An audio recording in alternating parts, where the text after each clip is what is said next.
विश्व युवा कौशल दिवस पर सभी युवा साथियों को बहुत बहुत शुभकामनाएं। दूसरी बार है जब कोरोना महामारी के बीच हम ये दिवस मना रहे हैं। इस वैश्विक महामारी की चुनौतियों ने वर्ल्ड यूथ स्किल डे की अहमियत को कई गुना बढ़ा दिया है। एक और बात जो महत्वपूर्ण है वो ये कि हम इस समय अपनी आजादी के 75 वर्ष का पर्व मना रहे हैं। 21वीं सदी में पैदा हुए आज के युवा भारत की विकास यात्रा को आजादी के 100 वर्ष तक आगे बढ़ाने वाले हैं।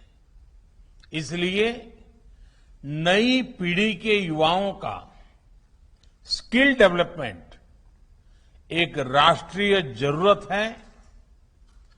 आत्मनिर्भर भारत का बहुत बड़ा आधार है। बीते 6 वर्षों में जो आधार बना, जो नए संस्थान बने, उसकी पूरी ताकत जोड़कर हमें नए सिरे से स्किल इंडिया मिशन को गति देनी ही है। साथियों, जब कोई समाज स्किल को महत्व देता है तो समाज की अपस्किलिंग भी होती है, उन्नति भी होती है।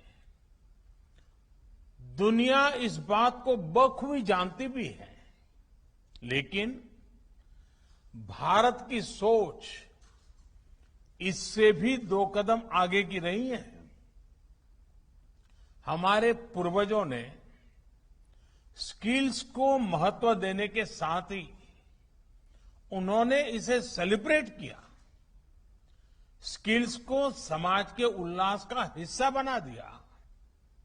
आप देखिए, हम विजयादशमी को शस्त्र पूजन करते हैं, अक्षय तृतीया को किसान फसल की कृषि यंत्रों की पूजा करते हैं, भगवान विश्वकर्मा की पूजा तो हमारे देश में हर स्किल, हर शिल्प से जुड़े लोगों के लिए बहुत बड़ा पर्व रहा है।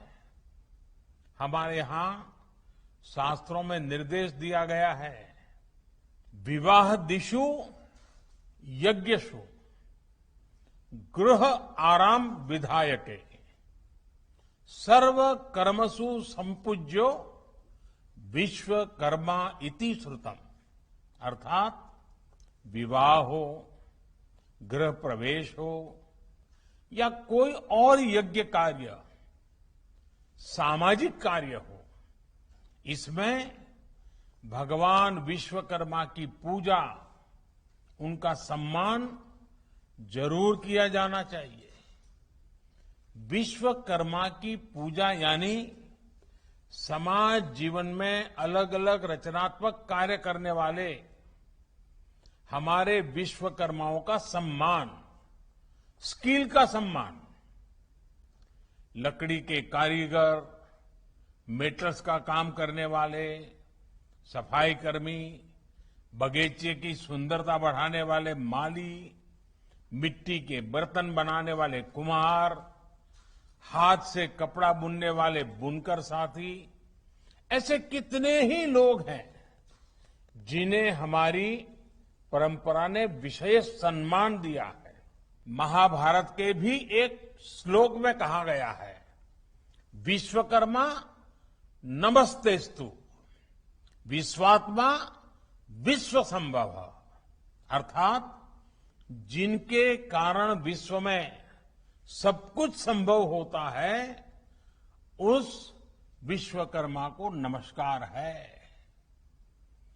विश्वकर्मा को विश्वकर्मा कहा ही इसलिए जाता है क्योंकि उनके काम के बिना स्किल्स के बिना समाज का अस्तित्व ही असंभव है।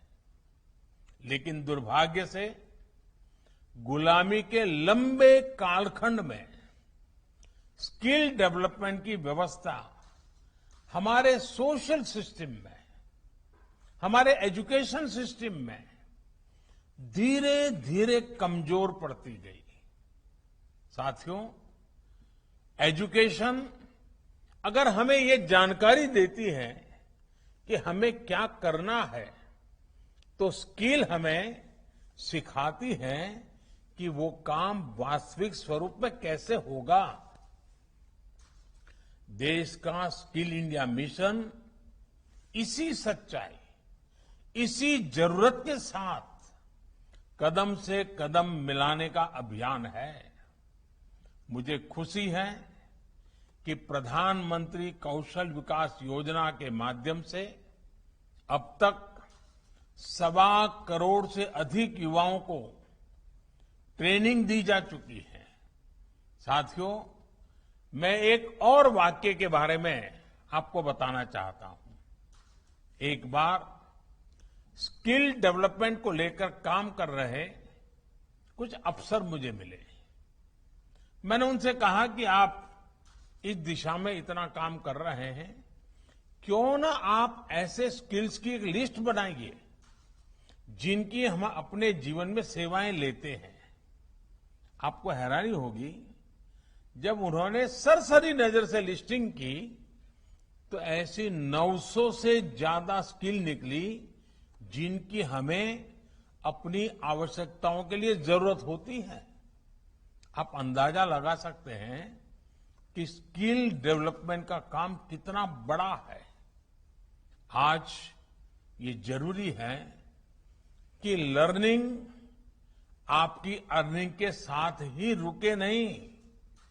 आज दुनिया में स्किल्स की इतनी डिमांड है कि जो स्किल होगा वही ग्रो करेगा।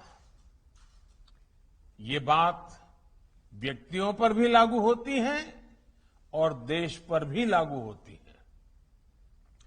दुनिया के लिए एक स्मार्ट और skilled man power solutions Bharat दे सके, ये हमारे नौजवानों की स्किलिंग स्ट्रेटजी के मूल में होना चाहिए। इसको देखते हुए ग्लोबल स्किल गैप की मैपिंग जो कि की जा रही है, वो प्रशंसनीय कदम है। इसलिए हमारे युवाओं के लिए स्किलिंग, रीस्किलिंग और अपस्किलिंग का मिशन अनवरत चलते रहना चाहिए।